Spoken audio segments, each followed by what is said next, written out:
Voici 3 éléments qui vont t'aider à avoir des meilleurs clients en tant que freelancer ou développeur et aussi optimiser ta vie en tant que professionnel dans ce domaine. Je t'invite à scrupuleusement regarder cette vidéo car tu vas comprendre que si tu manques un de ces 3 éléments, c'est voilà la raison pour laquelle aujourd'hui tu as des clients qui te dérangent énormément et aussi tu n'arrives pas à te démarquer dans ton domaine ou tu n'arrives pas à te démarquer par des prospects qui te contactent. Donc si tu vas aimer cette vidéo, like, partage et sauvegarde. La première chose déjà, qui est la plus simple, c'est de toujours avoir un contrat.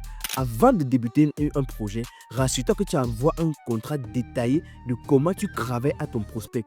Même si le contrat ne parle pas du projet, commence déjà avec un contrat confidentiel. Cela prouve au client que je n'ai pas n'importe qui, je ne travaille pas n'importe comment. Et si le client n'est pas aussi sur de personnes, déjà automatiquement il ne te contacte pas parce qu'il n'est pas habitué à travailler des gens qui sont stricts, des gens qui sont fermes. Et vous allez voir que ce genre de clients qui vont adhérer souvent à ce genre de méthodologie, c'est très souvent des clients qui, à la fin de la journée, vont respecter les engagements car tout serait sur contrat. Donc, le contrat n'est pas juste une façon d'être professionnel, mais c'est aussi un filtre pour toi, freelancer. Deuxième chose, c'est d'avoir une facturée. Comment dire en anglais, un invoice.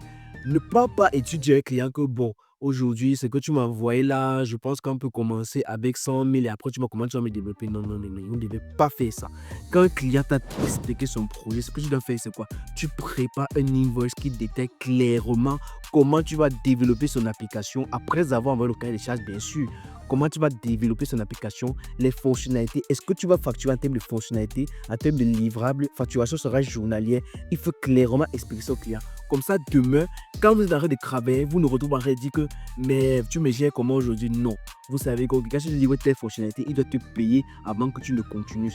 Et cela va tuer déjà ton professionnalisme et aussi t'éviter à développer un projet jusqu'à Z et que ton client derrière ne te paye pas. La troisième et certainement la plus importante qui va t'inviter de toutes ennuis, c'est de toujours prendre une acompte. Moi, personnellement, tu me contactes, tu ne verses pas une acompte, je ne continue pas le message. Pas que je ne commence pas le projet, je ne continue pas de message avec toi.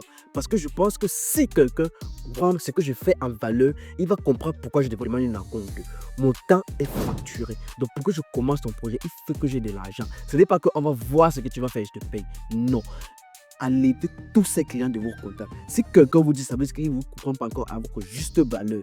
Et si quelqu'un respecte, ça veut dire qu'il valorise ce que vous faites. Même si c'est petit, prenez, demandez toujours une acompte. Et toi, client aussi, donne. Donc voilà les 3 éléments que tu dois absolument suivre en tant que professionnel ou freelancer qui va t'éviter beaucoup d'ennuis. Je l'ai dit car j'ai plus de 5 ans dans le domaine et ce sont des erreurs que j'ai vues depuis du temps. Et quand je les ai appliquées, je vous assure que le résultat était phénoménal.